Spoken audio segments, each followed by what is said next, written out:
Hi everyone, my name is Lord Scorch and I'm not a furry, but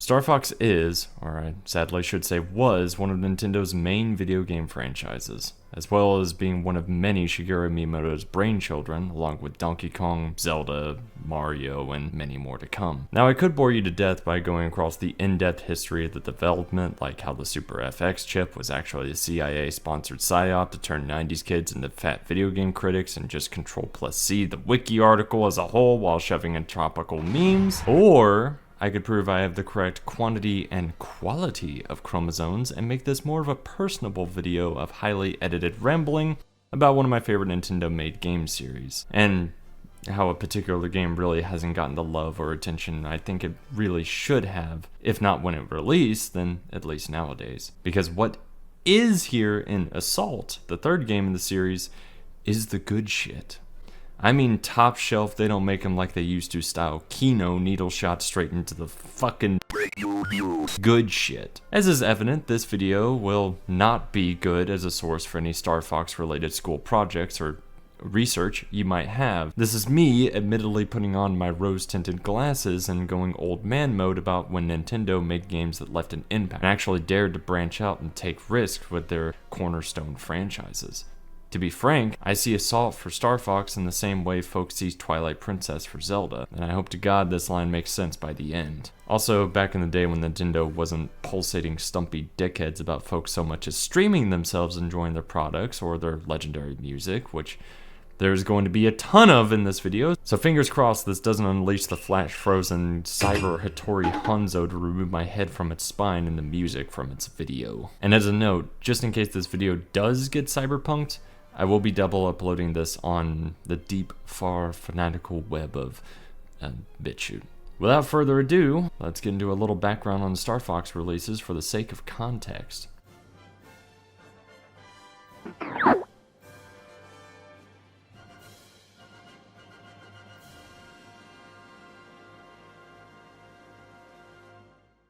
Good luck.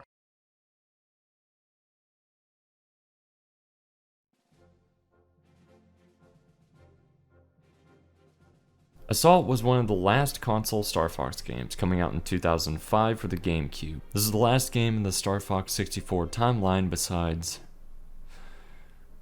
that one. A remake of Star Fox 64, a reboot of Star Fox 64 with SNES flair, and a tower defense game that came with the reboot. And Star Fox 2.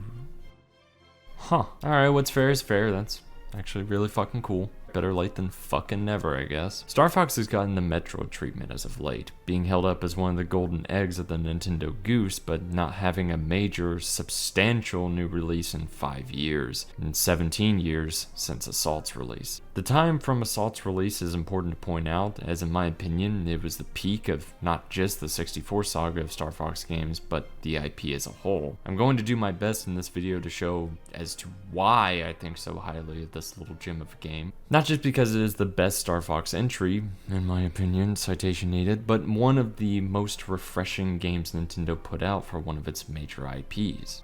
And also, this is the first video I'm doing that isn't shitty videos of my friends playing League of Legends or clips from my PS4 or shit posts, so here's hoping for quality.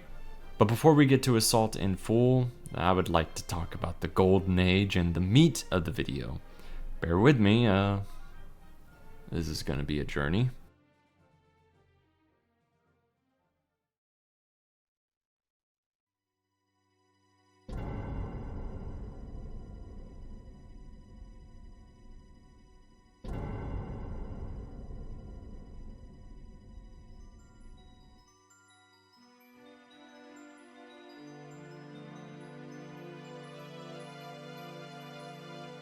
Star Fox 64 was really ungodly fucking good. The gameplay is pure Jetstream perfection that let every Star Wars kid live out the fantasy of being a starfighter pilot or a furry supremacist pushing down the second-class monkey and cold-blooded revolutionaries.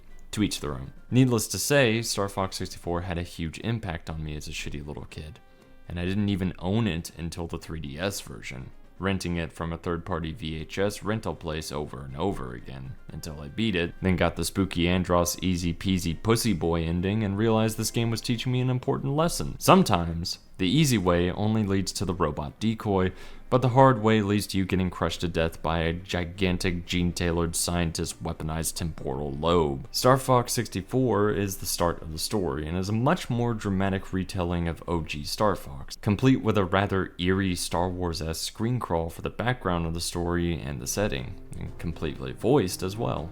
Corneria, fourth planet of the Lilat system. The evil Andros turned this once thriving system into a wasteland of near extinction. General Pepper of the Cornerian army was successful in exiling this maniacal scientist to the barren, deserted planet Venom. There's also an important note for Star Fox 64. Everything is voiced, except for the little fucker in the training mission, but we don't care about him. And this was one of the first of its kind to have this many voiced characters, and of this high quality. Ah, someone wants to play. My Emperor! I failed you! What's wrong? Come a little closer. Now are the voices crunched to fucking back in bits? Oh yeah. Could you feed an entire camp with how much cheese and ham the voice actors produce? I didn't expect to have you this. You're very lucky. I'm no match for you. I admit defeat. You're not as stupid as you look! You bet your sweet fucking ass. Now onto the story, we're going to play a game here where I give a shitty retelling of the Star Fox storyline, interspacing deep lore facts, but also gaslight you with shit I made up, and you try to tell which is real. To set the tone, I'll give you a freebie. Fox's mother was actually killed by a fucking car bomb. Let's begin. A brilliant scientist by the name of Andros lost his Cornerian verification checkmark and was banished from the nice mid-upper class planet of Corneria to the mid-working class living hell of Venom. This banishment was working pretty good for a few years until the Cornerian military intelligence noticed that Venom was becoming strangely, slightly more livable, and that Andros was allowing an affordable housing market to be unmolested. With Andros making Venom his base of operations, amassing a huge following of disgruntled underclass ape and reptilian unionizers, and starting to build their own fleets to match Corneria's own, action had to be taken. In response to this clear act of aggression, General Pepper hires a small elite PMC to go into Venom and talk with Andros to ascertain what his goals really are. The PMCs in question are G1 Star Fox, with James McCloud, Peppy Hare, and Pigma God I Love Money and Being a Stupid Fucking Pig Dagmar, who also just subsequently won the least likely to not betray his own grandmother for a pack of cigarillos and a half-drunk 40 award. The mission goes tits up when Pigma, in an act so out of character the fanbase is still reeling from it to this day, sells out James and Peppy, resulting in their capture, and Pigma getting paid off by Andros with a pack of cigarillos and a full 40. Peppy somehow escapes, leaving behind James to be interrogated and tortured to death. With Corneria's aggression fully known, the war is on, but is cold, for now. Peppy finds his way to James's son, Fox. Yeah, the dude deadass named his son after the animal that they actually are. I wish I actually had more time to talk about the weird-ass naming traditions in the franchise, but and has now inherited a huge space freighter jerry-rigged to be a mobile base, a robot best friend, and crippling debt. Fox drops out of Cornerian military school to form the next generation of Star Fox, consisting of Fox McCloud, fresh space cadet dropout blessed with a Scottish name and wizened bunny mentor figure with a healthy amount of survivor's guilt. Falco Lombardi, a space delinquent ace pilot and known ape speciesist. Are you gonna listen to that monkey? Slippy Toad, space engineer, son of Bellatino Toad, the inventor of the R-Wing, and tries his best. And Peppy Hare, space veteran and responsible for wrangling a bunch of jumped up 18-year-olds flying cutting-edge prototype military spacecraft, so he has the hardest fucking job by a mile. And Rob64, morale keeper, military analysis bot, and mascot. We love Rob in this house. With all the crew rounded up, they sign a contract with the Cornerian military and wait for the war to go hot. And Corneria gets absolutely steamrolled. Andross's sheer massive number of fleets, experimental weapons, and fucking mutant bioweapons are more than enough to put Corneria and all of her planets on the back foot almost just as soon as the fighting began. With the Cornerian armada decimated, barely even to hold back Andross's vanguard from taking the capital and winning the war, things look pretty scuffed, but that's when Star Fox arrives. Given orders from General Pepper, one of the best characters in the goddamn series, Star Fox are to dive into Corneria, alleviate as much as Andross's vanguard to give them enough time to fucking spearhead their way past Andross's fleets, assist Cornerian planets still holding off their sieges if possible, and break through all the way to Venom on the other side of the fucking system, and kill Andross to force a desperate end to the war. And just as a reminder, while the name Star Fox does have some renown attached to it, these guys, with the exception of Peppy, are green as hell, and that goes triple because of fucking Slippy. This is not a mission that Pepper just flings out because they're the team for the job. They are glorified rookies with shiny ships. Pepper gives this mission because, as he puts it, "You're the only hope for our world." I'll do my best. this is a trans-heliocentric hell fucking Mary for the Cornerians, and as it's portrayed from Pepper, he does not take the idea of sending James McCloud's last of fucking kin on a suicide mission lightly. I like Pepper. He's cool. He could have easily been the gruff military type with the "I don't care how you do it, just get the job done" attitude. But he shows actual concern for Fox and his crew, even going as far as to tell Fox to be reasonable when he is slingshotting himself across the fucking sun to kill a bioweapon that Andross put there for some reason. And always telling Fox to be careful in a genuinely and very warranted way. The story of Star Fox 64 is very simple. It is Space Star Gundam Wars heavily playing into the fantasy of being a starfighter without the drama or dilemmas of a full space opera. And that fantasy is fucking strong, with the gameplay being crisp as hell even to this day. Even the small things such as the flashes and sounds when you hit a killing shot on a boss, the pure endorphin hit of shooting down an enemy ship and watching as it careens, skips across, and breaks apart on the fucking ground. Oh yeah, that's the stuff. And of course, the legendary smart bomb sound. Fox, that's one of ours. I say, stop it!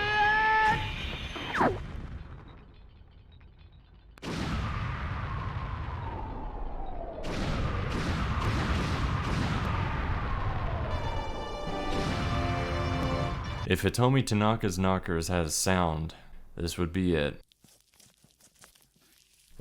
What? Okay, they do have. You get my fucking meaning. As stated before, the voice acting also does a ton for the pacing and setting. Your wingmates giving out calls, the bosses being assholes and having a ton of personality.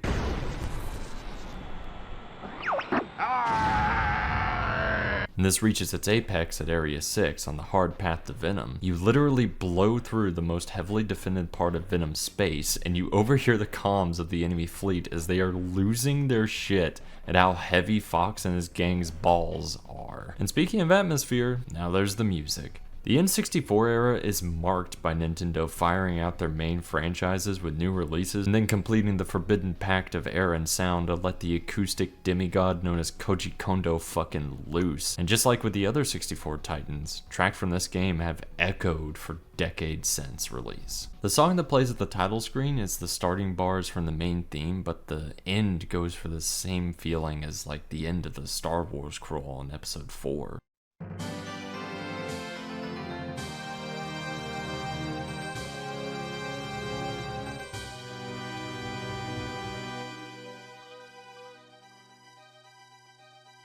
And the main menu has this really nice ethereal vibe to it.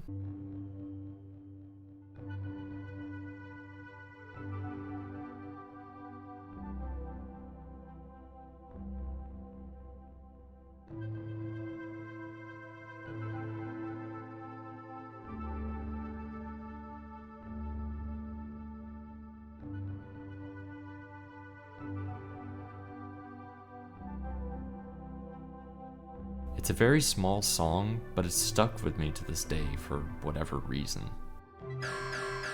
Everything fits perfectly, from the frantic, dramatic-sounding Corneria theme to the pure intensity of Boss Fight B, and then, to cap it all off, the theme of one of the best goddamn recurring rivals in gaming history. A bomb has been planted at the base. Gee, can anyone take care of it? Can't let you do that, Starbuck. Andros has ordered us to take you down. Happy, long time no see. Andros' enemy is my enemy. Alright, with badass theme in hand, let's talk about the boys. Starwolf are a competing mercenary team hired by Andros to counter Fox and friends. Outfitted with the Wolfen, one of the most badass looking starfighters in any media. No, won't debate that, that's objective fact, and I will edit as many wikis as I need to prove it. The team consists of Wolf O'Donnell, former space pirate and cursed with an Irish name and origin, and everyone knows that means that Fox and him are destined to be enemies for fucking life. Leon Powalski, space assassin, and lad that will suffer an unfortunately hard landing and shift voices and personality in the next few games because of it. Pigma Dagmar. We already know him. And Andrew Oikney, space nephew to Andros and harnesses the power of rich upper middle class nepotism.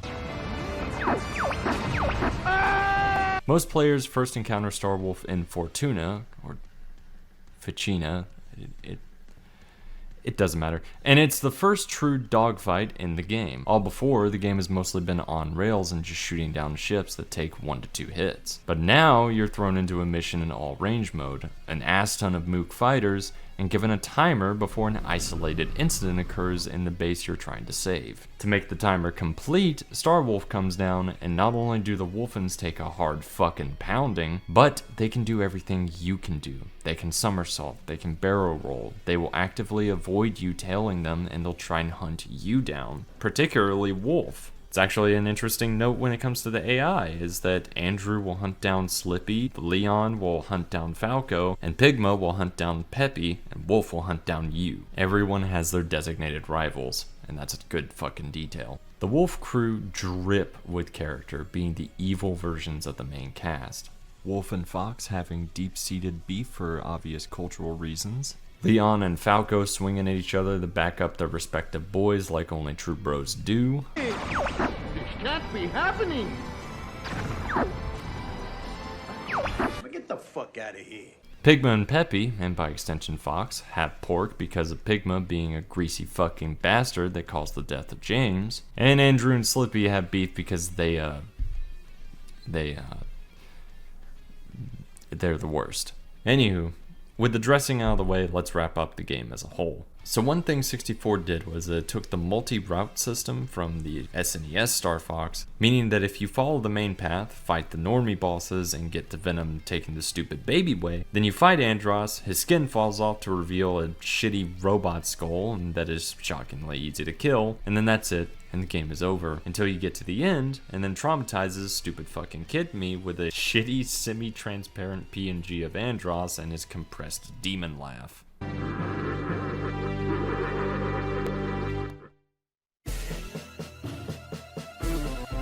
But if you take the hidden routes and find the secret bosses, avoiding failing missions that will kick you off the path if you fail, and then you get the sheer badassness of Area 6, Starwolf staking a last-ditch attack to stop you from getting to Andros, and the true showdown with Andros himself, ending with him revealing the testament of his knowledge gained from r/men's rights, and his brain the size of a fucking 747 that fear shits his eyeballs out you. Only I have the brains to rule Lilac.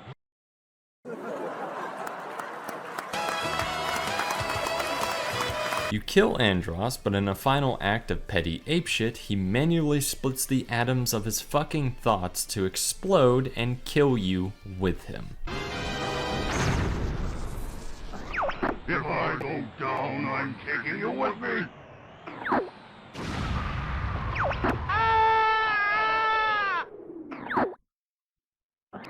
Don't ever give up, my son.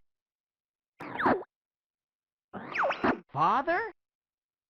Until James McCloud, not satisfied with Andros being a poor sportsman about dying and cheating like a little bitch, asked Furry Jesus if it's cool for him to break through the ethereal boundary to lead his son out of the trench run with the explosion screaming behind him, and Furry Jesus abides because that sounds base as fuck.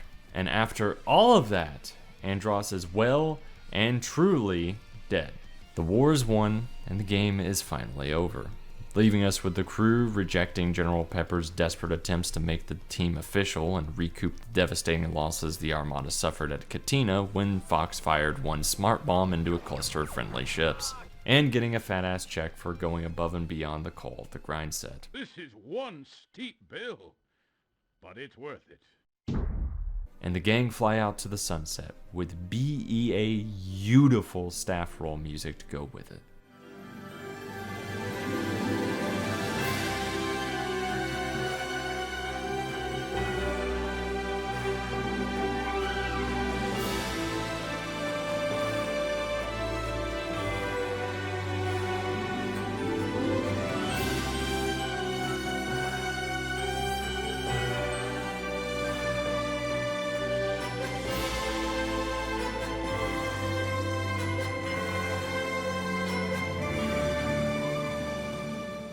And that's it.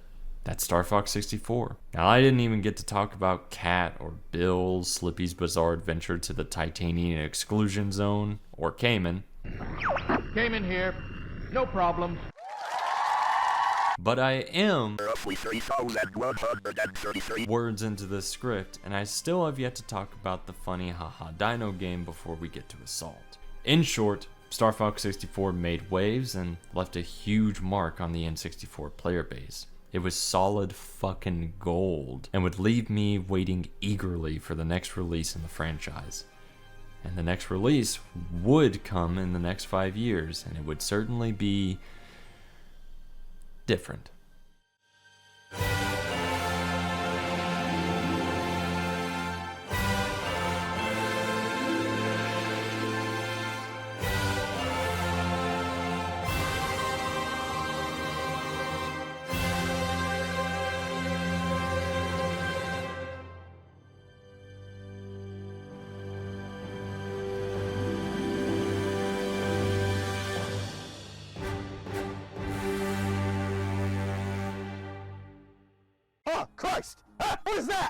Star Fox Adventures, released in 2002, published by Nintendo and developed by fucking Rare? That explains far too much. As the name would suggest, instead of being an arcadey flight sim, it's an action-adventure style exploration game while diving into different types of temples and completing puzzles and trials to get magic MacGuffins. Hold on! Let me finish, goddammit! With roughly 2% of the game involving flying a ship at all. Okay, let shit loose. Okay, with that out of your system, let me go ahead and preface this by saying that I don't actually hate adventures. So for all 3 of the true gamers that have adventures as their favorite Star Fox, please don't IP hunt me for sport and make an effigy out of my bones as you have done to many before me. I'm simply taking the piss and mean no hate. Now with that out of the way, let's get to piss extracting. Adventures starts not around Fox, but around the Gateway, flying a dinosaur in a storm. With okay, so a little background. This is Crystal, a fox lady from the planet Serenia. Don't remember that planet from the Fox in 64? Don't worry about it. It is outside of the Lilat system, and double don't worry about it because it and its entire culture and people are a fucking goner. Crystal is apparently the only survivor and is on the edge of the Lilat system searching for answers as to what turned her planet and family into fucking lore, until she receives a distress call from Dinosaur Planet. Alright. And you, my modestly endowed viewer, must be wondering, while it's entirely possible for dinosaurs to have theorized the idea of transmission principles with their stupid fucking raptor brains, how did they build the transceiver monoliths and computing required for such a signal to be sent from the ground and picked up from space? And to you, I deliver the answer that, in fact, they couldn't and didn't. Crystal is a telepath. She flies down and lands her ship to investigate and uses her telepathy to communicate to a friendly pterosaur who flies her to the source of the distress call only to be intercepted by a massive flying ship. No, not that kind. Yeah, that. She loses her staff. Or whatever the fuck she just said, and uses the pterosaur's natural breath weapon to fuck up the barge and board it without a weapon, and also telling him to beat it. She is then almost immediately set upon by the main antagonist of this adventures, introducing himself as ruler, tyrant, and dictator, General Scales. Okay, maybe his name sounds a bit more dramatic in Dinosaur.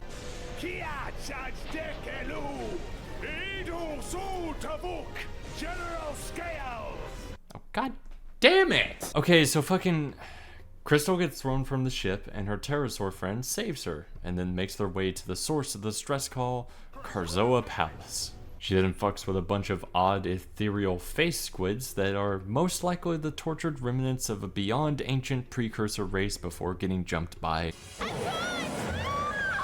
you, and then gets trapped inside of a fucking... And we're with the Star Fox crew. Fox, Slippy, Peppy, and Rob are hanging out and jamming to music, and Peppy, who looks like he's aged 40 fucking years, which sadly adds up, all things considered, asks Fox, "Hey, Fox! Isn't this music getting on your nerves? I'm trying to work on my maps." Okay, old timer. Turn it down, Slippy. Hey! So, as you can see, the tone of the game is a bit General Pepper here. Oh, Lord. I have a new mission for you, Fox. You are approaching Dinosaur Planet, an ancient world on the edge of the Lilat system. And Pepper sounds like he got 20 years younger. There's a story here. As you will see, chunks of the planet have been torn from its surface. It's your job to get them back. If Dinosaur Planet explodes, it could affect the entire Lilat system. The only lead we have is that you must locate the Queen of the Earthwalker dinosaur tribe. Maybe she can help you further. Either way, your fee has been approved. If you are successful, then the money will be forwarded to you immediately. Fox and Co. have gone from hell-blazing suicide missions to now investigating a super tectonic anomaly and fix it themselves, but at least Dino Planet is nicer than a shithole they've further devastated by a mile. This mission goes to show that perhaps Corneria committing to its ethical truth purge of the high academics in the system to avoid another Andros from happening may not have been the best move long-term, but it's more space bucks for the heroes, so it works out. Great flying, Fox! For a moment, I thought you weren't gonna make it. Very funny, sir. I know. Okay, yeah, Pepper's still great. It's nice to see Pepper in a more jovial attitude, what without the looming threat of a bio-spliced monkey emperor breathing down his neck. And with that, the game is more or less opened. Fox finds Crystal's that, and you meet up with the Earthwalker Queen and Celtic conjuration golems that help Fox due to his bloodline, and get a special needs Stegosaurus buddy named Tricky.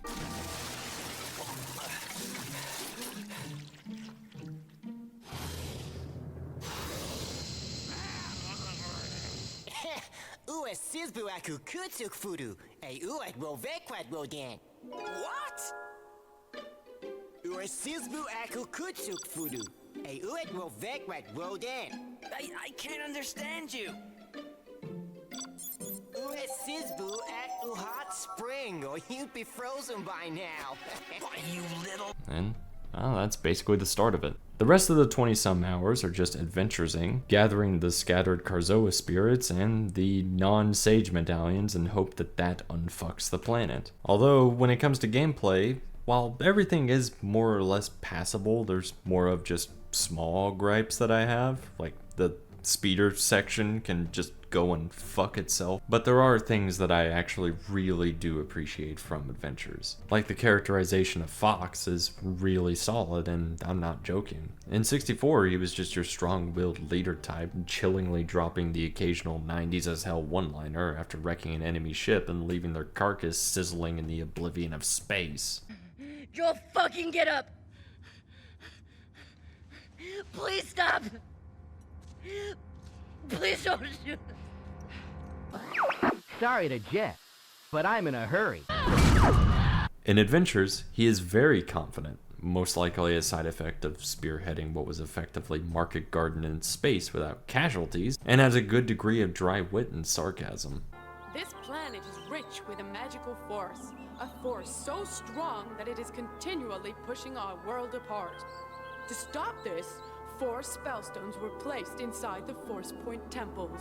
Okay, that's a bit weird, but I understand. Though his interactions with the crew are limited because they're all on the ship and only give advice with minimal interactions to the story. And poor fucking Crystal, man. And God bless her voice actress Estelle Elise, because she gets like 2 lines in English and everything else is Dino talk.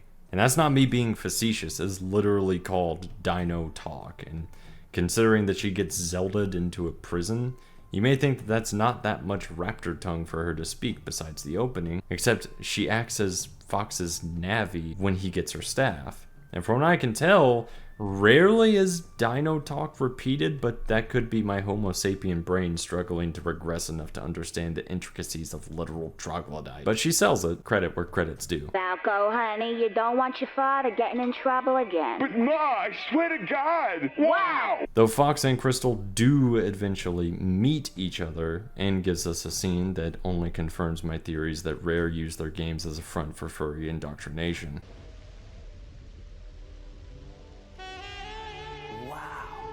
She's beautiful.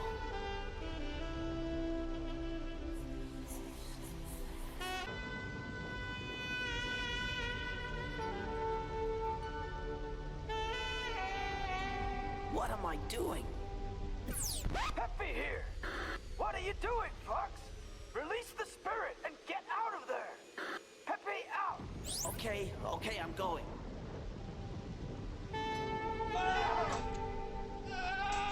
The animations and rigging are odd at times, but the writing and world are surprisingly pretty solid. The music and ambience carry the world really well, and the returning tracks like the Meteor song or the mission briefing theme with cute little bongos are a nice touch. But alas, we're here to wrap things up, so let's wrap them up. Put that down!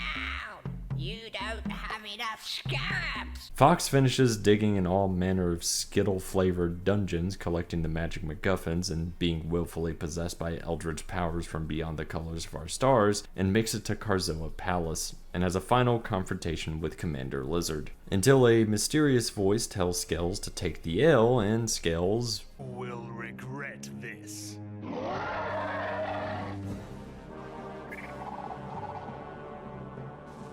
fucking dies. And that's the fight. He won't even ever attack you once. Yeah. Fox goes to return the last spirit to the temple and free Crystal from her breeding cage until a massive Karzoa god awakens. If this seems like incoherent bullshit and you are missing context, don't worry, it's all about to make sense.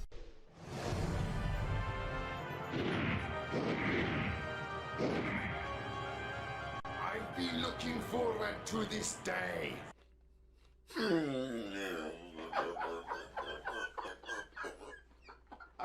Well, obviously, Andross's scientific pursuits and biological experiments led him to discovering the forbidden secrets of lichdom and used the Karzoa spirits as a catalyst to complete this feat after he died, with only 2 subsequent hints to this twist. He also has an odd Zimbabwean sort of accent now, and the ramifications of this are not...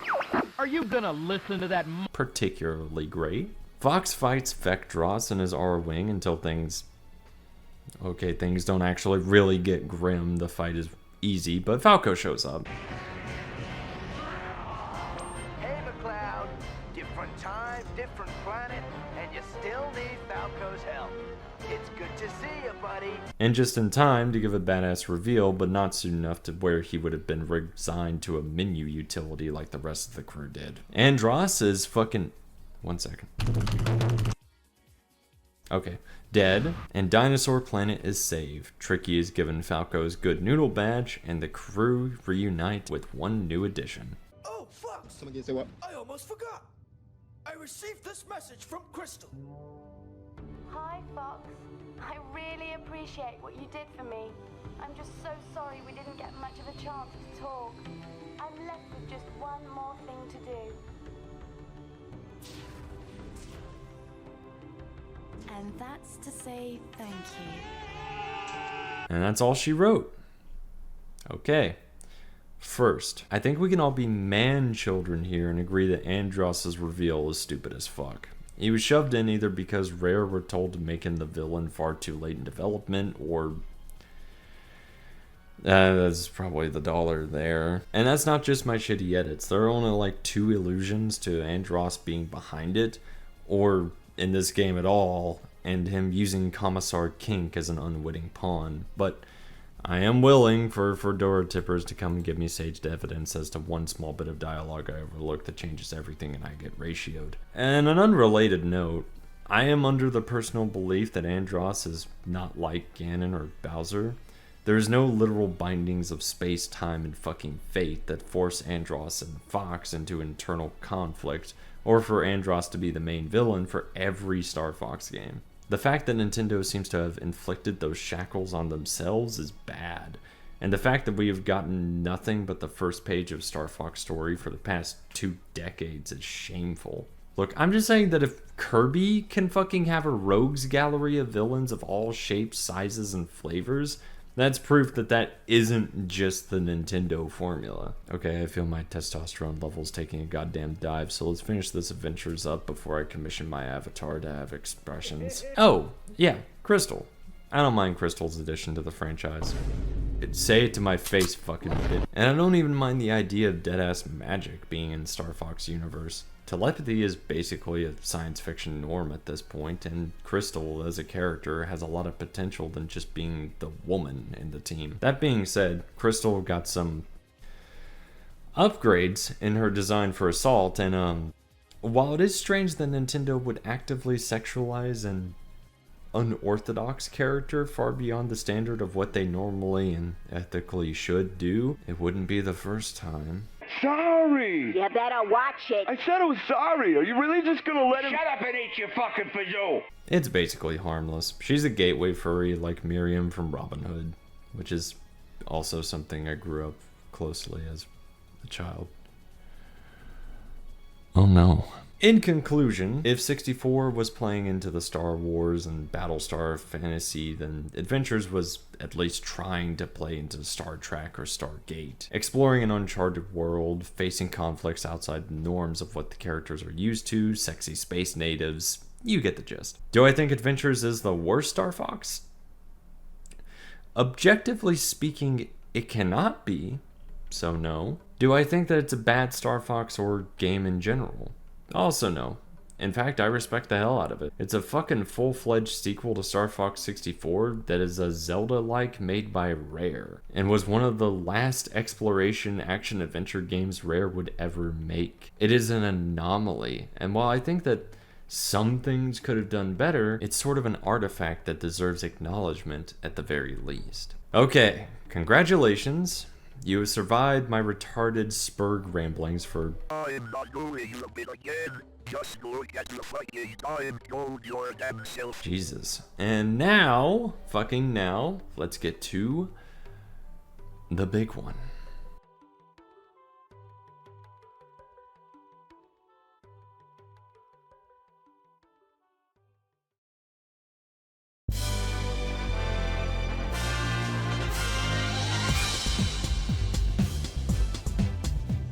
...2005, GameCube, Namco, fresh as fuck new Star Fox firing off on all cylinders with Yoshi Arakawa and Yoshinori Kawamoto fucking murdering these bars. Yo, yo, yo! Ah!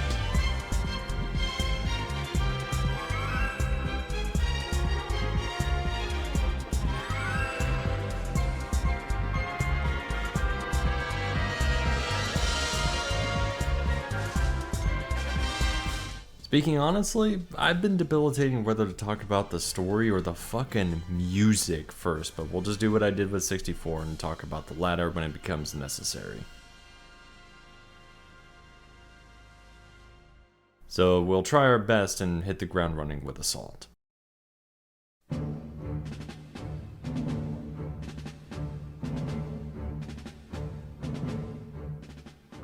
Remnants of Andross's butchers. You've kept us busy, but now your end is at hand. No quarter! Show these dogs we mean business! The story takes place a year or two after the events of Adventures. The opening starts with a massive battle around Fortuna. No, but it's a we're not getting into it. With the Cornerian Armada in a fever-pitched battle against the remnants of Andross's army, led by Andrew Oinkeny. Think you're tough, eh? In that case, it's secret weapon time! Stealth Squadron, open fire!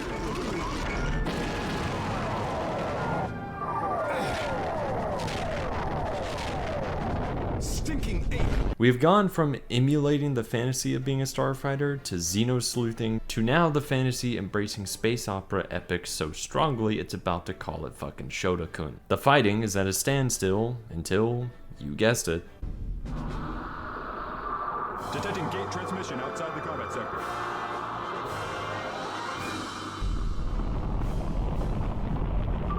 Brief Fox?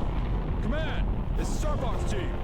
The team's all here. Fox at the head, Falco returned, Peppy de-aging from running for re-election to post-lawnmower boomer, and piloting the Great Fox along with Rob. Crystal now taking a spot as an R-Wing pilot, and Slippy for the first time having a voice that doesn't make my bones crawl out of my flesh. Leave these losers to the pros! We'll beat them in no time! We get a hallway running scene calling back to 64, everyone loads up and gets fucking mass drivered into the first mission of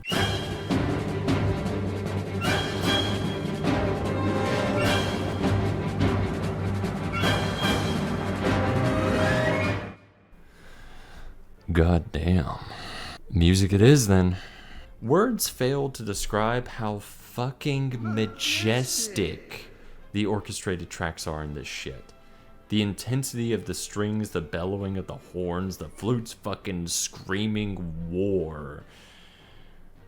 Yeah, let's hyperfixate. Assault had a fair number of completely original songs for the series, like the first missions, as well as returning songs from 64 masterfully rearranged. And even though I run the risk of, well, you know, you have to hear what I'm talking about. This is the main Star Fox theme that I played at the start, but an interesting point is that it is orchestrated, yes, but has this funky synth beat going on and a sick fucking bass line.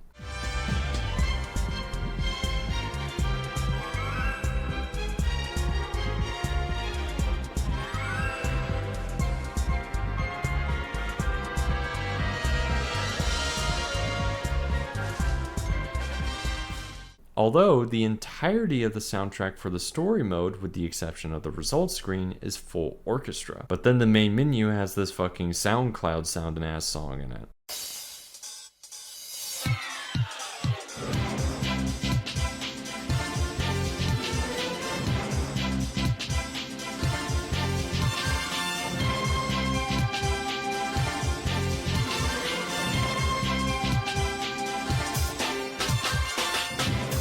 So what's going on here? Well, the OST has this divergence, as in on the story side of things, you have 99% raw brass, reed, and drama drizzling into your quivering ear holes, but then you get a shit ton of bonus tracks that are hybrid trap remixes for the menus and the versus mode. It is rare to have games that have this kind of split, and goes to show just how much Namco wanted to nail the atmosphere of the story, which is much darker than either of the two previous games.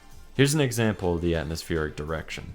For the intermission sections for the story, the map theme from 64 returns with its normal dramatic and ominous air, but with this perfect usage of flutes and horns to give it this amazing war drama flair.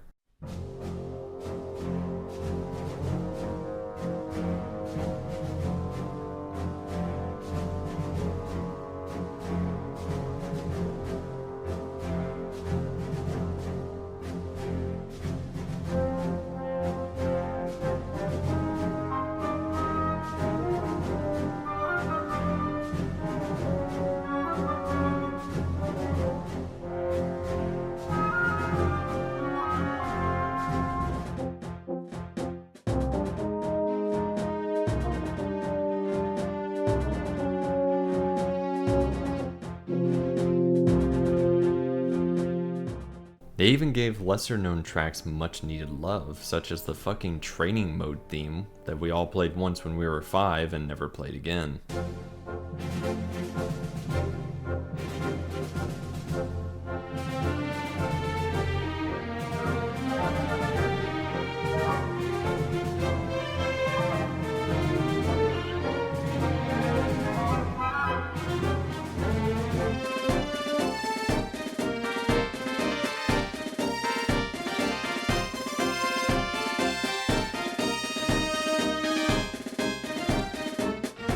I could continue to ramble and incur Nintendo's wrath of God, but I'll gush about standout tracks when we get to them in the story. Too long, music got removed, and you're too fat and lazy to go to Bitchute, OST fucking godlike. Now, moving on to story. The mission briefings in this game is how the bulk of the story is given out, with only a few full rendered cutscenes for key moments, and they are able to deliver a surprising amount of character and honest-to-God drama for the pacing. It's just so crazy. I can't believe Andros had so darn many troops left behind. They're almost all common scum, in it for the money. They're quite dedicated for a bunch of hired guns. The motion capture and dialogue are cheesy. The format only being able to have 2 characters on screen at a time is extremely limiting, and these are still the best goddamn character interactions and dynamics Star Fox has ever known. Pepper has also been aged appropriately, and his voice acting is top fucking keck once again. Members of Star Fox, a grave danger looms. The Lilat system is in peril. Apparently, Andrew mustered up his balls and the remnants of Andross's army, leaving Starwolf to reignite the Lilat wars against Corneria, and the mission is to capture or kill Andrew, but everyone seems pretty geared up to just fucking murk him. Okay, I see now. So we're here because... We're here because we gotta put this creep on ice. I mean, he was a snotty little shit, but he also beat out Slippy for the worst pilot in the franchise. It feels like we missed some context as to what made everyone fucking despise him. Oh, pictures do speak 1,000 words. Back to mission 1, and it feels like the game starts at the climax of a Star Fox game that never happened. The spectacle of the set piece, the music sounding like it belongs in the last mission of the game, made complete with blasting through Andrew's fleets and his soldiers dyeing their space pants brown a la Area 6 from 64. Our final line of defense has been penetrated. Is this guy some kind of demon? Andrew makes a break for the atmosphere of Fortuna with the crew on pursuit, and okay, yeah, the visuals in the game are actually pretty good looking, especially like the ship designs and character models, and well, when they're not ghost phasing in, the draw distance is a completely other subject entirely, but I'm gonna ignore that. After blowing through the enemy base, we catch up with Oinkane. That's enough hide and seek! Let me show you my true power!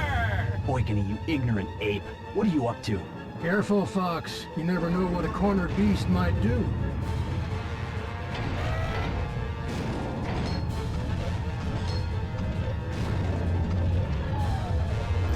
I must bring an end to our relationship! Die! Ha ha ha ha! And, it's an Andross satire fight. With what honestly little we have of Andrew as a character, this speaks volumes and adds up at the same time. This also may be a jab at Adventures for cramming an Andross fight in it, or more likely Namco had sages under their employ, and they knew. But, alas, Andrew puts up a good fight, but gets doinkanied. Is that all you fools have got? I am the one and only true heir to the great Emperor Andross! We're not gonna talk about it. The new Emperor! Andrew Oinkane! Uncle Andross! What? Reinforcements? That doesn't look friendly. Such strange thought patterns. No, it can't be. Abaroid, Abaroid, Abaroid. Abaroid? So a fucking void moth thinks it's hot shit and makes this grand entrance with frankly amazing ass music, but made the slight miscalculation of dropping in front of Corneria's SEAL Team 6. These are the Aperoids, the best villains in the whole damn franchise.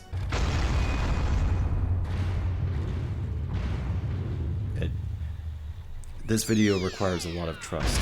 Mission 1 is complete, and Fox able to grab a core memory from the Aperoid's corpse. Andrew fucking dead, still not gonna talk about it, but more Aperoids flooding in. The crew make a break for it and get in with Corneria and get a small lore dump and premise for the story, which is very simple. Aperoids are invading, but their home planet is unknown. Find it, genocide, sunset. Nothing Star Fox isn't used to. So yes, to suck on this game's modest dick for a second, the story is not that original for Star Fox, but how it's handled is. The gang have to get more core memories to get more data to pin down the home planet. Luckily for the crew, and not the inhabitants, Katina has sent a distress call, and Star Fox is sent out to investigate. And Fox, itching to watch how these bugs fucking die up close, invokes the accursed chant. It's too quiet. The show is on, and the first all-range mode is a go. The new all-range modes are complicated. Your mileage will very much vary on your opinion on the foot sections depending on which control setup you went with. The first control setting is closer to the original, with A being to fire and the different buttons being where you would assume that they would be. However, this makes the on-foot sections incredibly fucking stiff, and I played most of the game through it just to see how bad that they could be. They were bad. The second control setting is the most reasonable, and it's actually not bad, especially on a gamepad, but arguably worse on a GameCube controller. So if you're playing this game yourself, I definitely recommend that you use the second control setup. And then there's the third one, which, Jesus fucking... I unfortunately played most of my playthrough on the first control setup, and ended up regretting it when I actually did tests on the second control setup. Shooting is awful on the ground, and makes the close quarters sections of the on-ground sections even fucking worse, considering that Fox didn't ask for Crystal's pegging bow, so he can't melee attack. Even so much as vaguely touching the little buggers makes Fox violently cough. It feels like Namco were onto something, but we'll never see what these first steps could have led to. The pros of these segments being that the starting blaster isn't shit, and the extra weapons actually feel kinda nice to play around with, and only one of the maps heavily overstays its welcome. So there's that. After killing an Astra Militarum's detachment amount of cyberbugs, Fox calls in for the big guns. Whew, there's no end to these things. Peppy, send me a Landmaster, will you? On its way. What's the situation? Well, I got my hands full. But what else is new? Done. Here's your Landmaster. Let me know if you get lonely and I'll drop by. Nah, all I need is the Landmaster. Transmission complete. It's all yours, Fox. Great. Good to see the transmission system's targeting is as sterling as ever. Okay, now's the part where we gotta talk about the Landmaster.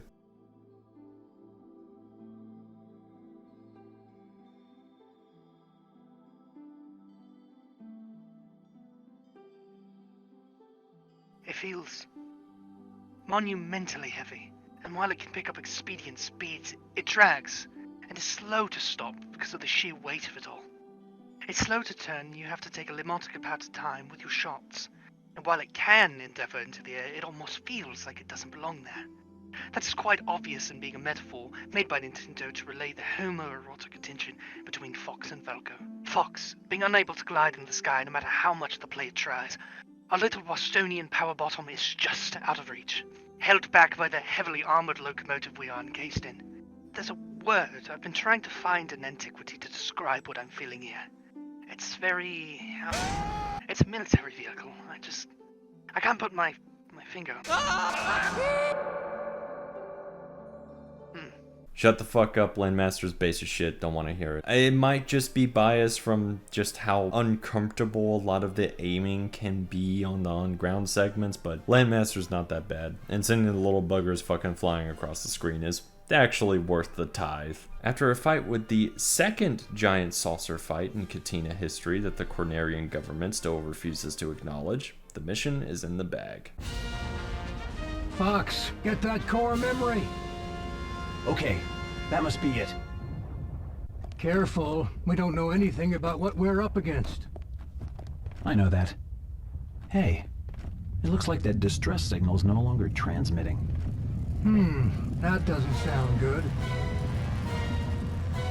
Hey, thanks for helping me out. Pigma! Long time no see, Fox. The SOS signal. It was you? Since I'm here, I'll just help myself to this. No, that's... Is it that important? Then I'm gonna be rich. Smell you later. Stop! Pigma! Dang! Holy shit, what the hell is this? Fox, I'm tracking Pigma on radar. Get back to the Great Fox now. Pigma, Jack's an exorbitantly dangerous biohazard, and if you're wondering why any of the team in the air couldn't intercept him, his ship sounds like it runs off of fucking diesel, and they ain't catching that. The group give chase to Pigma to an asteroid sector controlled by space pirates under the rule of Lord O'Donnell. We don't know about no Pigma or any other fool, and now we know you're Star Fox, you ain't going nowhere. Come on, you lazy scum! Let's skin this fox and his whole crew! And have called in all their boys from Furmoy to Templemore to kick Star Fox and their administration supporting asses. The level is once again an all-ranger, but with an R-wing instead of a landmaster. And it's pretty fun, a bit unnerving to see Fox and Slippy gunning down living, breathing people with families, but you can't see the light fade from their eyes, so it's PG. The mission is pretty good.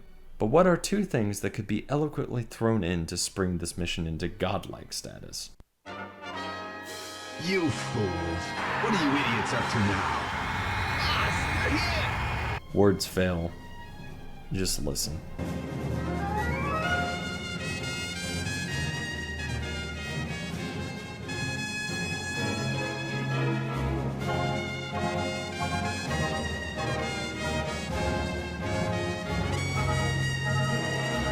This shit don't make me come, it make me proceed. The boys are back, Wolf emanating his full himbo might, Leon with his personality shift that I can only best describe as I think I'll torment you a bit before I cook you. Adderall riddled, and a new member of the team. Allow me to introduce myself. I am Panther, and all who see my rose meet death. Dude is gentlemanly, fine meal obsessed, tail chasing, trope complete with a fucking rose gimmick. And I love him. Some of you may find Panther's character a bit cringe, but I find it enduring. At least it's not something stupid, like him talking in the worst third person anyone in God has ever heard, or read. Anyway, Fox is insistent on the location of Pigma, but Wolf is insistent on kicking his furry little ass, and so the impasse begins. The dogfight's okay. I don't like how you have to rely on charge blasts rather than just beaming them down like you used to in the old games, but it's still passable. And it's a fair 3v3 with Slippy being in the base. And I got good news and I got bad news. Bad news is, this is the only time you fight Star Wolf in the game. Aww. Good news. This is not the last of Star Wolf or their theme. With the dogfight over, Panther gives out the info for Pigma wins and the respective star teams split. The planet of Ficina is the next mission, and it is a weird name, but it sounds cool when Panther says it. Ficina. You talk too much. Apparently this place was a front for a rather elaborate Cornerian terraforming project that went to shit, which only speaks to the evidence that Corneria is kind of incompetent as hell, because all it takes to fix this global weather problem is Fox dropping down and flicking a few buttons. strangely reminiscent to real life. You know the drill. Bought a whole Rolex just to see when it was yet. All Ranger, Landmaster, and then a close quarter segment where you have to dodge the fuck bots. Though you do get a strange on-rail segment with Falco and you shooting off of his wings. It's kind of cool, but it overstays its welcome a little too long. And to cap off mission, you get a timer boss that's reminiscent to our first runabout in Ficina in 64, and also further proof of the game's really good sound direction.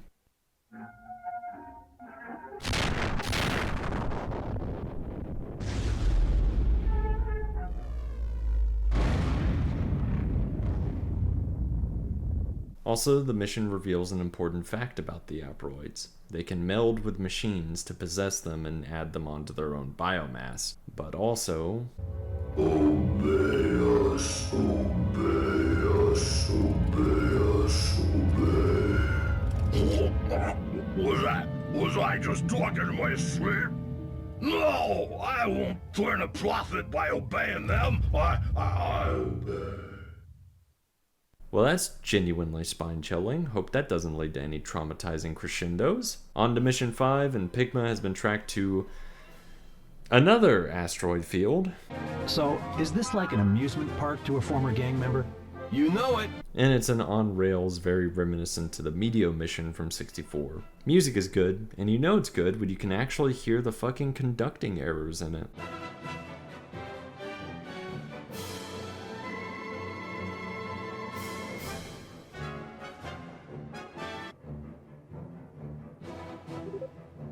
Was that? It couldn't be, could it? Is that the Wolfen? So it was Wolf and his team that got destroyed? I'm sensing faint brain patterns. The abandoned ship. Okay, but that only gives me questions. You get to the end of the level and you finally catch Pigma. Hold it, Fox. Look. Pigma's ship? Fox! Pigma! Incredible!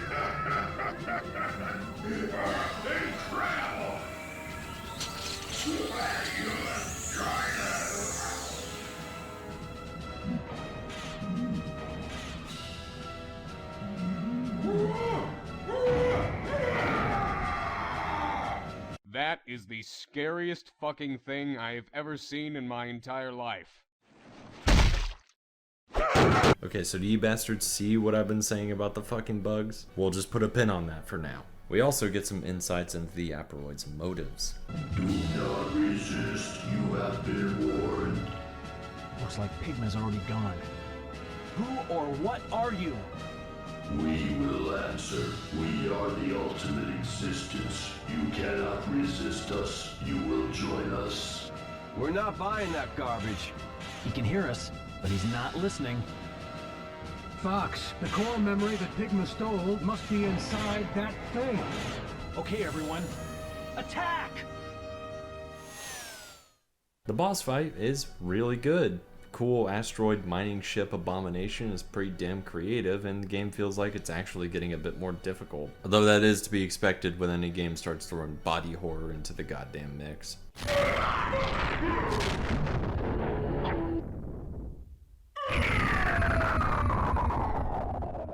And just like that, core memory recovered, Pigma is fucking dead, no. And with the core, Corneria should be able to locate the homeworld. That is until Crystal receives a distress signal from Saria, the dinosaur planet. Nice. And with that, we are half the past way point. Oh, sweet Christ. Okay, game, fucking chill out. This is easily my favorite on-the-ground mission. Besides all the actual death and horror, the map is really pretty and has cute callouts to adventures. The underground staff upgrade area having shit tons of guns and health, the massive pyramids, and at this point you just take my fucking word that every song in this game is killer. And with the cleanup at the end, we get a cute little send-off for adventures from our favorite on the Spectrum Saurus. Looks like almost all the Aproids have been wiped out. Sauria should be safe for a long time to come. Fox! Tricky! Fox! Crystal! I knew you'd come! Thank you so much! Tricky! So heavy! Ouch! This scene is a good point to talk about Fox's small but steady evolution across 3 games and take a break from just me abridging the story. We went from a cool-headed leader to an impatient and cocky but with good reason badass, to now an assault taking all those traits and hardening them with well-deserved grit. He is steady and focused while in the thick of fighting parasitic techno-locusts, but also still drop a joke with his crew. The cockiness shifting into a reasonable extreme of cutting to the point and getting the freakishly dangerous missions that he throws himself in done. It's really interesting, at least to me, that these 3 games, developed by 3 separate companies, were able to take a simple character archetype with Fox and not just age him, but also follow through with the natural development of what his character naturally would be. Although I think this only stands out to me because of how dystopian character writing in entertainment media has become in current year. We all fail. We all make mistakes. It's what makes us human. Oh, brother! But the fact that I could write this short little essay right now is testament to something really great, if small, about the 64 saga that shines in Fox himself. Also, on a bittersweet note, this is the last we will see from Dinosaur Planet and the last remnants of Adventures with the exception of Crystal. And even though Adventures was not my thing, it still makes me pretty fucking sad to see it go. Thank you, Rare, you indoctrinating furry bastards. With farewells to Adventures, let's get to the final act and cap off the story of Assault. Star Fox returned from Saria only to receive a transmission from Corneria that,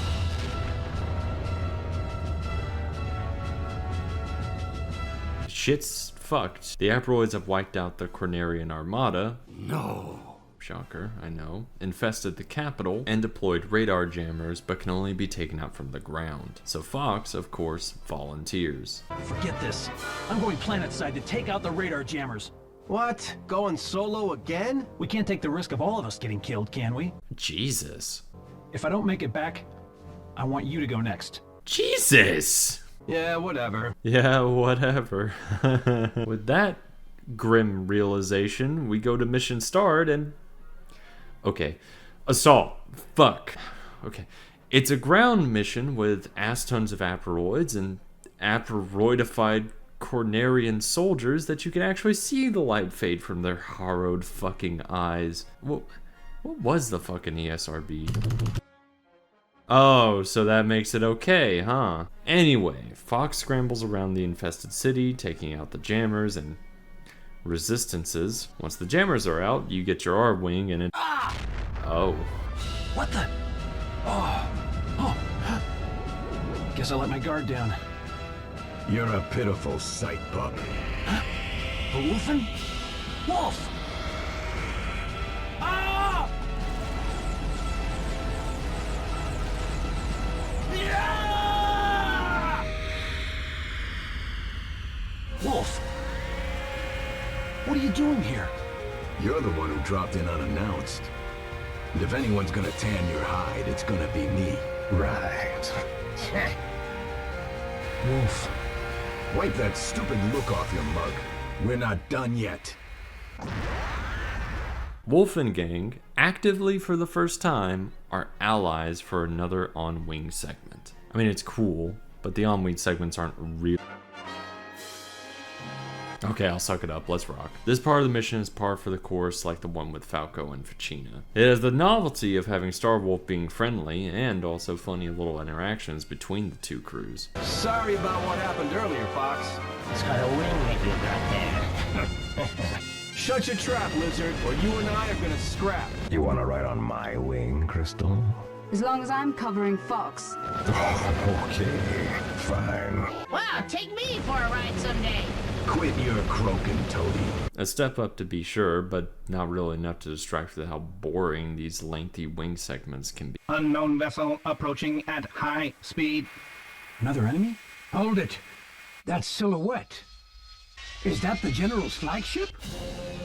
Is that you, Fox? Too late. The Aperoids. General, it can't be. They took me. My body is no longer under my control. No. This is my final request. Destroy this ship. Destroy me. Don't say that. I can't. You would make me an accomplice to these fiends? That's the truth of it. Accept it, Fox. Why? Why is this happening? No! Oh. You have to fight General Pepper in his possessed Gundam as he pleads with Fox. I'm sorry. I'm powerless. Shoot! Shoot me! Let me die in battle! Do not let me transform. Honor! Let me keep my honor, Fox! So, I had a bit where I was going to talk about how great the drama and gravity is in this fight, and Pepper begging for death, the crew losing themselves, and how Assault took a simple story but mixed in peak levels of melodrama and darker themes that somehow worked, and how both Star Fox 64 and the first Metal Gear Solid were both the first of its kind to have voice acting at such a level and grew into character dramas that were able to take simple stakes and raise them to such impactful degrees. But it ended up being too long, so there's the hot take. The fight mechanically is, once again, very simple, but the drama sells it, and I just wish that there was more utilization with the different weapon rosters that you have, and not just having to use the plasma cannon. The fact that you have the main authority figure that has been supportive and helpful across 3 games is encouraging you to not only hold back, but to kill him, and for it to be presented with language so affront is so ridiculously dark that it would edge on being silly, but I don't think it does.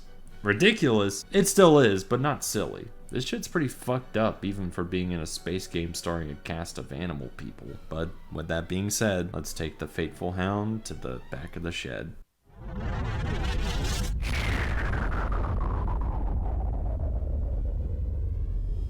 General Pepper! Peppy!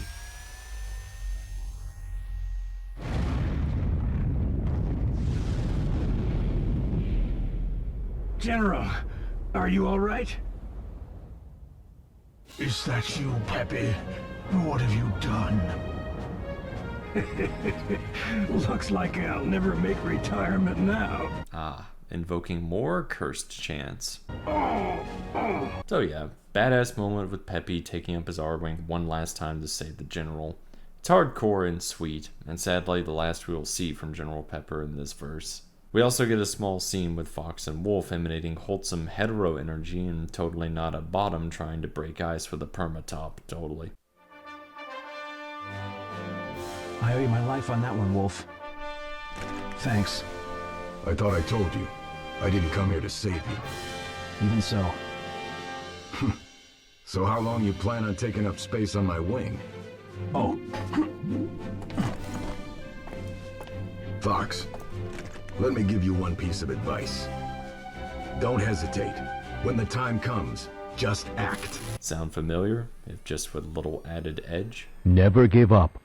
Trust your instincts. With all of that, we can put furry Normandy behind us and move on to Operation Overwood. Pepe Belladino Esquire has located the Aproid homeworld, and with it, the finale of the— Wait! You can't go yet. I will put you in a fucking pot, Frog. But if you go as is, you'll just get killed. Damn, you know casual use of this game's grim themes make me pay attention. Fine. Professor Peepo informs us that the Aproids are susceptible to apoptosis, which implies the Aproids work like ants jumped up on NVIDIA Titan Vs. Even if we kill the queen, a random Aproid will eventually become a new queen, so victory via mass extinction is the only option. To do this, Bellantino is making a literal chemical warhead to infect the queen with a virus to overclock the race's collective cells that are susceptible to apoptosis, and considering that they are a life form that reproduce and change form based off of what mechanical or organic being that they're attached to,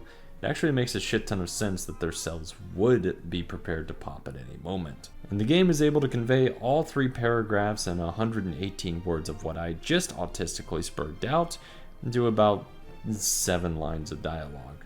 I'm the fucking shit writer here, the Namco motherfuckers meant business. But sadly, an all-cafeteria mission involving twiddling thumbs waiting on a nerd for a genocide bomb and space clowns won't do, It's not that kind of game. Mission 8 is a mix of the Katina mission and Sector Z from 64. You have a venerable infestation of the fuckers and some friendly mooks that you will inevitably obliterate whenever you fire anything harder than harsh language. And the Aproids, not lacking in the WMD department either, have missiles coming in from all sides that you need to stop or everyone fucking dies. On a cool note, you have Starwolf come in and help you out in this mission, akin to when Cat came in to help you in Sector Z, but sadly no real boss for this one.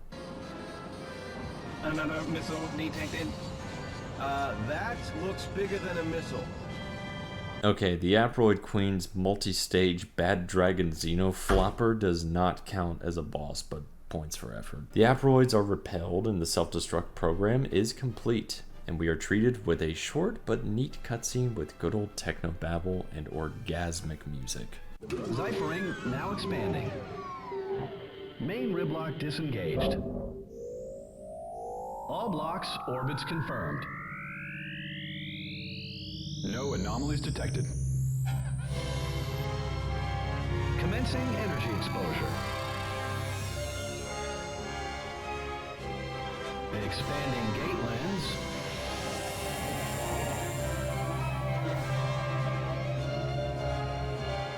Gate creation successful. Sensational. Star Fox, as well as what's left of the Cornerian fleets, begin the final assault on the Aproids.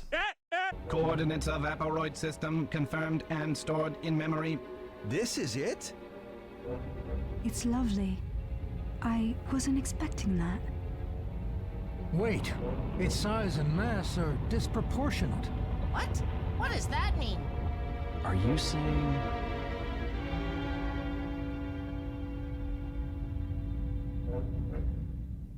Second to last mission, on foot, hunting hatchers in a mostly enclosed space in an arena that is frankly way too goddamn big. This mission is the greatest example of all the worst aspects of the gameplay.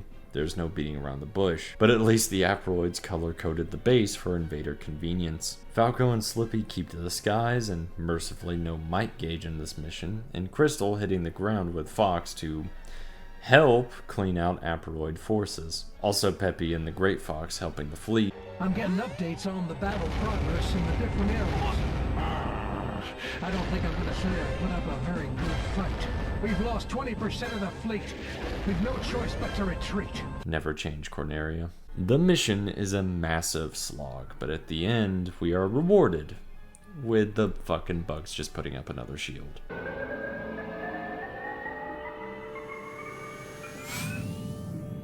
You gotta be kidding! What? If only there was another veteran character that could fly in like a frothing badger and have one of the sickest moments in the franchise. Out of the way, everybody! Peppy?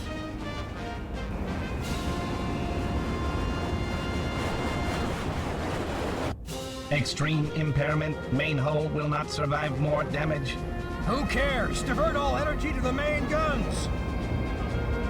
Fire!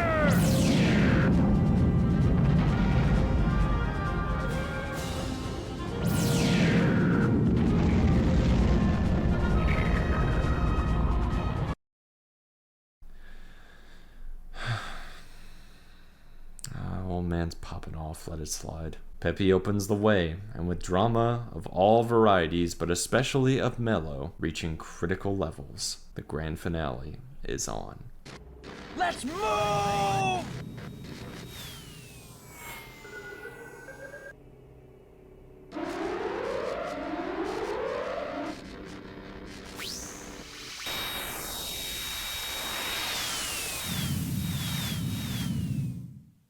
With the whole team plunging into the trench run with Fox this time. And not just that. Falco, we've got uninvited guests following us. What? Wolf.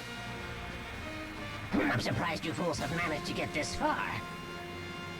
What was that? Don't worry, Crystal. I'll protect you from here on in. Pepper? So, 7 ships in all. Well, I guess that's better than 4. I guess you survived, huh? Just barely. Let's do this. Right. And it's a good-ass trench run at that. The traps and defenses are elaborate, the swarms of asteroids flooding in, all the crew members flying in and getting mobbed. Andros was sleeping on his trench. The Queen did not skip trap day. The final swarm floods in, prompting Starwolf to take the heat, carving a path for Star Fox. And this is the last we'll see of the rivals in this game. Also the last we'll see from Gentlemanly Panther as he gets skinwalkered by an asteroid that speaks in third person for command. And there is no way that you can prove to me that that isn't canon. My lamenting aside, let's get to her gestaltness herself.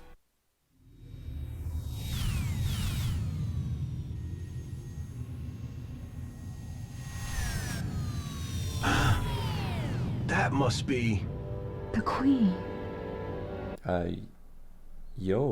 She kind of, Fox. Huh? Fox, don't be a fool. Stop all this nonsense. Pigma? You swine, but you're supposed to be dead. Star Fox team, accept defeat. General Pepper? Give in. This is not sacrifice. It is evolution. Not Peppy, too! Stop! What's going on? Fox. Dad? That's enough. There's no need for you to be hurt anymore. Why do I always go for the emotional manipulation? Let us live as one. Fox, don't let it fool you. You know your father is... I know! My father would never tell me to give up! Oh, I get it. The Queen is using information from all the things she's absorbed. Fox, there's no need to fight anymore. Let us live together.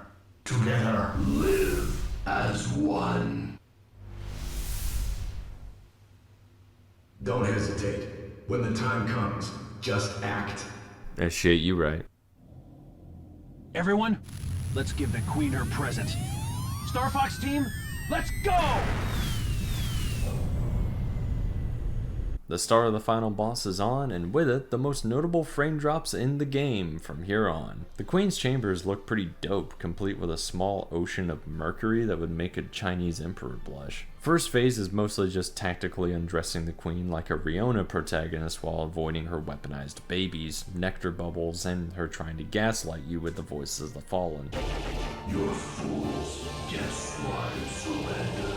Ha! You think we'd be fooled by stupid impersonations? But that tactic only serves to... Probability of Star Fox team victory is 0. You fucking bitch! But eventually, we expose the Queen's vulnerable hole and shoot our bio load deep within her. Take this!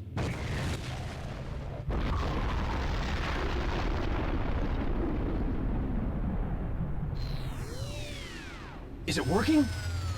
I'm not sure, but one phase never quite does it. Something's wrong, Fox. All for us. All things in the universe will be ours. What? All for us. Everything in this universe exists for us. Bow before us. Submit to us. What? Is the self-destruct program working? it should be working, but the Queen's suppressing it. This is bad. If she escapes now, she'll create an antibody. Fox! Fox! Fox! We've got to defeat this thing and execute that program. This is it. The final battle. The final battle, no gaslight, final battle is for fucking real this time on. Interesting fact, the Aperoid Queen works in opposite to Andross's fight, with beginning in all range mode, then moving to rails and not vice versa. Also, you have your crew coming in for assistance, and the fucking final song just emanates climax in more ways than one, taking the main melody from Star Fox Assault's title screen and just cranking it to pure heroism.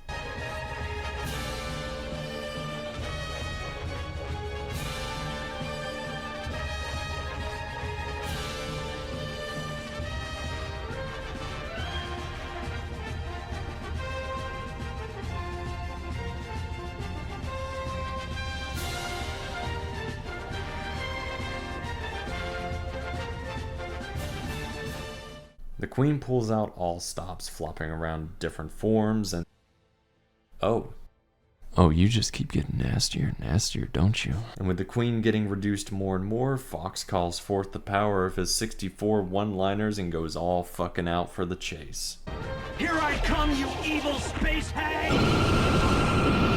With the stress mounting, the queen, as well as all of her collective hive fleets, are turned to lore.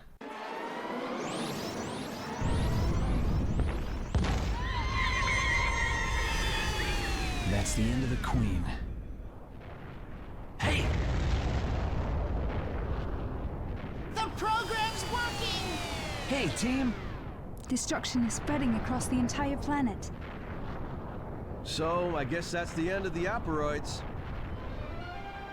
So the whole thing was just one big entity. She tried to bypass evolution by stealing souls, but you have to be born with one. All ships, evacuate at maximum velocity. Let's go! And that, kiddos, is the end. Paying tribute to the colorful cast of heroes, assisters, late fad bastards, and frenemies, all with a breathtaking rendition of the Venom ending theme from 64. In the credit roll, with the orchestra going so ham, the woodwinds go off beat sometimes, but we forgive them because we love them. Also, we get status reports of all the areas of the previous missions and how fucked up they got. Not needed, but it's neat nonetheless. To cap off on the gameplay side of things, Assault was not perfect. But the heartbreaking thing is that, to me, this game left the perfect blueprint for Star Fox going forward. It took all aspects of the two past games and was able to make it work. Perfectly?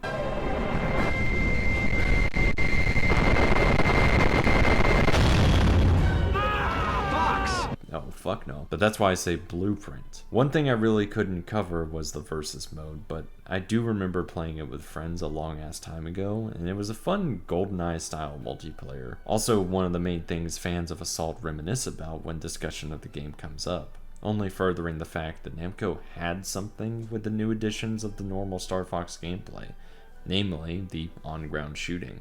Personally, and this is where I diverge from most, I do not think that Star Fox is resigned to the cockpit exclusively. Assault proves this, as does Zero and Command for very opposite reasons, but say it with me, we're not going to talk about it. In this video at least. And with the epic rendition of Star Fox 64 staff roll closing the game out, it wouldn't be a space opera if we didn't have a planet fucking explode.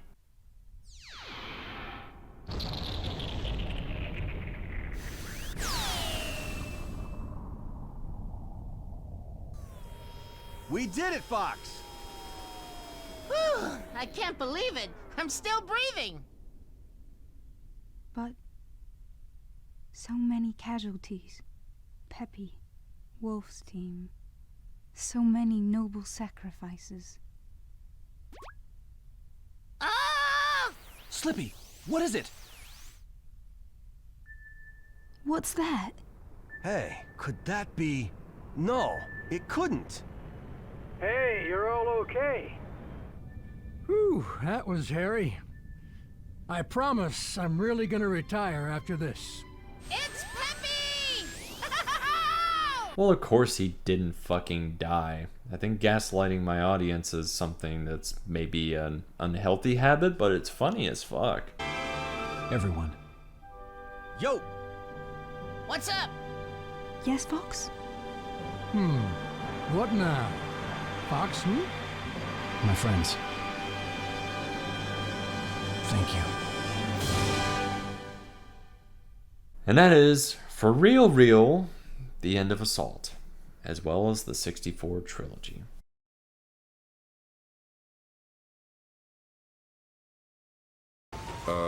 I can explain. Not quite the end of the video for me yet, but I'm close. Now, if it would please me, and it would, I'm going to give my closing thoughts. As I said back in Mission 1, the story is not complex nor original, but the more serious tone, rich character interactions, and unique threat are handled with such a barber's hand that everything related to the story shines. Now, a notable sacrifice that was made was the multi-route system from 64 and the SNES, and said sacrifice was likely made for the purpose of having a more detailed narrative. Though there are odd occurrences, like with Bellatino's introduction, him saying hello again everybody, Peppy and Rob having information on the Aperoids at the very start, and them never clarifying if them, James, and such were involved with the first Aperoid attack.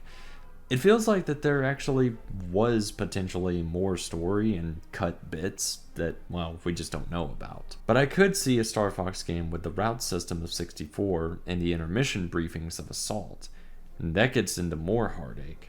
I don't think Nintendo is willing or care to give this sort of detail or even effort to any Star Fox title in the near future, if we even get a title at all within the next 10 fucking years. Yeah, I know, but look on the bright side, little guy. At least you're not an F-Zero Sentinel.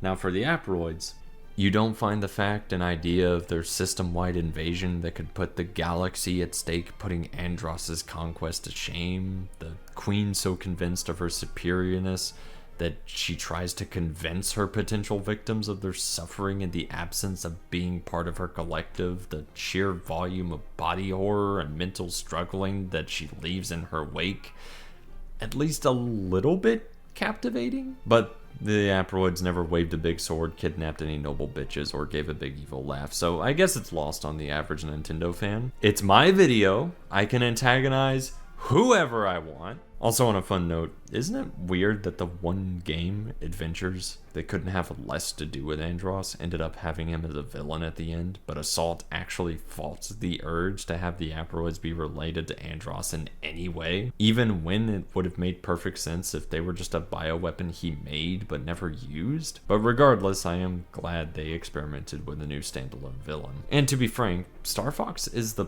perfect Nintendo series to experiment with villains. I mean, could you imagine a Mario game, for example, having a villain so fallen into the depths of his own despair and sorrow from the loss of a loved one that he nihilistically drives himself into suicide via complete existential obliteration?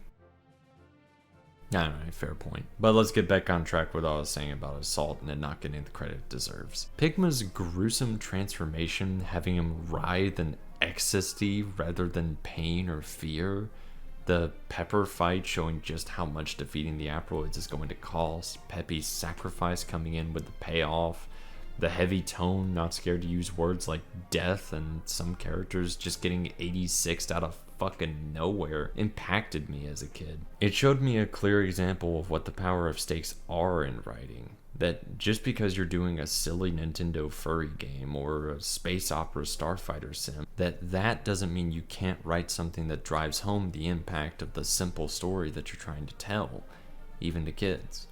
This is the kind of shit I grew up on and invested me with the interests of storytelling and writing that I have today. And while Nintendo still puts out good games, they don't really dare to put out something evocative at the risk of being provocative. And while that's a big problem with modern writing today in general, I feel like Nintendo doesn't, due to a they'll buy it anyway attitude, more so than the reason Western developers usually don't, which is fucking Twitter most of the time. No, Nintendo has gone through what I call the Miyamoto direction, as in Shigeru Miyamoto tends to grab his brain children by the neck and shake them to invent a schoolyard game that only he knows the rules of. There are good and bad examples, and the commonality among them being a focus on gameplay and experimental controls or gimmicks. Good example, Breath of the Wild, with gameplay so immersive that it birthed a new subgenre of open world games as a whole, with the story being more in line with the depth of the original NES and SNES Zeldas.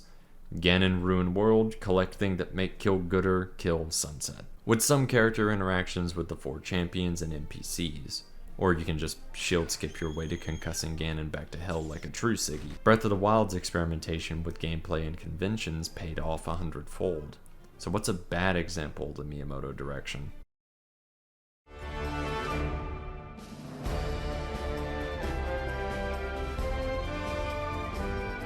I mean, Okay, the motion controls were egregious and the repeated bosses were shit, but the characters were great and the story was surprisingly character-focused for a Zelda game. We got Grooves and the most breedable Zelda by far with an adorable little Jew schnoz to boot. No, I won't run that back. But by all means, Skyward isn't ruined by weird motion control dedication.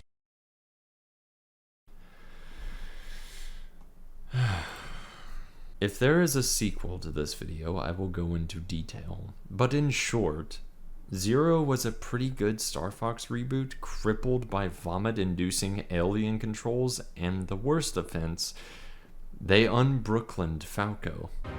Keep your reticle calibrated, Fox. This is my boy!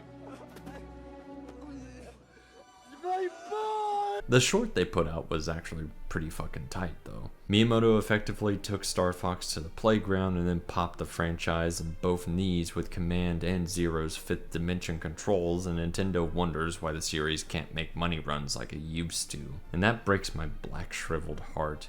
Because I mean it when I say that Star Fox is my very favorite Nintendo series. And before the Nintendoids go off, I have huge respect for Miyamoto, but I am an old man child, and I don't have the want or energy to stand in my room flying the controller like an airplane or swing it like a sword.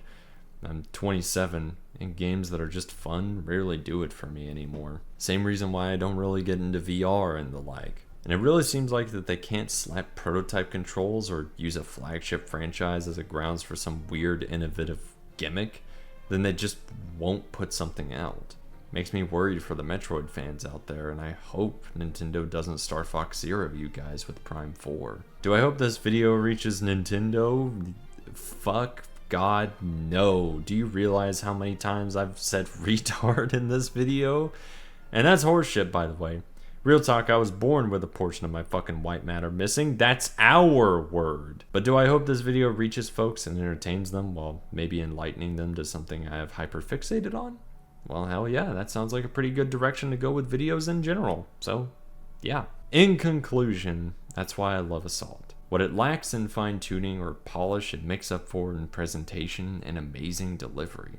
It deserves more respect, I guess. And I think that's what the point of the video was. I am new to making long form videos like this, and I'm discovering I am shit at endings as well as writing. So to send us off, I'm going to show you how I feel about Star Fox in a way my ancestors intended, in the form of a shitty AMV, because 2009 may be long dead and gone physically, but not in my heart.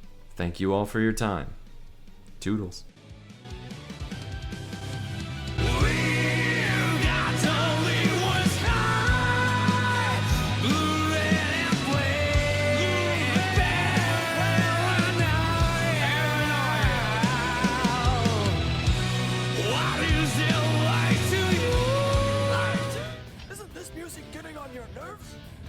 Trying to work on my maps. Hey!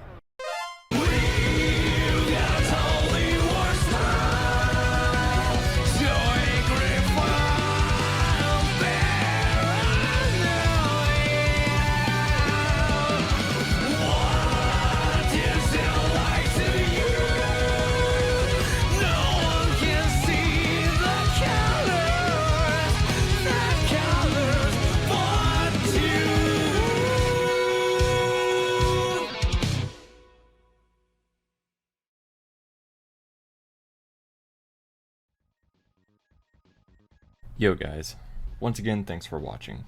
I know that feature-length YouTube nerd videos about media are absolutely nothing new, but making them is, as opposed to having them in the background as I do literally anything, it's new for me.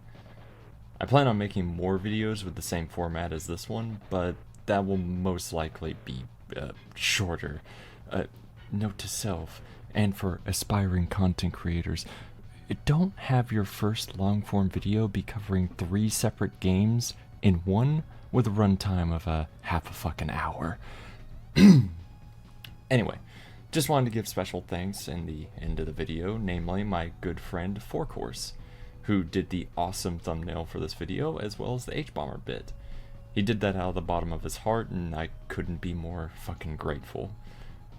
but then I thought, what's better than working for free? Working for exposure, of course, so I'm going to link his Twitter down below. He is an artist that deserves more support than me, frankly, and if you guys go bother him, it may result in him posting more of his amazing work, so please do that for me, as a parasocial treat. And I want to give thanks to my friends and family, because this video took a long time. Way longer than it reasonably should have. I started working on this nearly 2 years ago, and by all means it should have only taken a few months. That is no one's fault other than my own, and with hope and hard work, I plan on getting the next video out in a reasonable, not a fucking year. I've already got most of the footage I need for it, so stay tuned for that. Lastly, I do have a subscribe star. Links for it can be found below in the description and in my channel. However, I will say I don't advise supporting me until I have more content out other than just this video, because that just makes sense. Frankly, just YouTube subs, likes, and interaction is more than a worthy reward. I do have a Discord server set up for the subscribe star, and I plan on making these end parts have some community interactions with a Q&A, recommending video ideas, and stuff like that. With subscribe star supporters getting to submit questions and hear my shitty hot takes, but that's down the line. Speaking of hot takes, I also have a Twitter account that I don't really shitpost on much, but if you are interested in my maddening ramblings in the cesspool itself and want to think less of me as a person, you can follow me there. I think that about covers it. Once again, thank you guys so much, and I'll see you in the next subject of hyper-autism.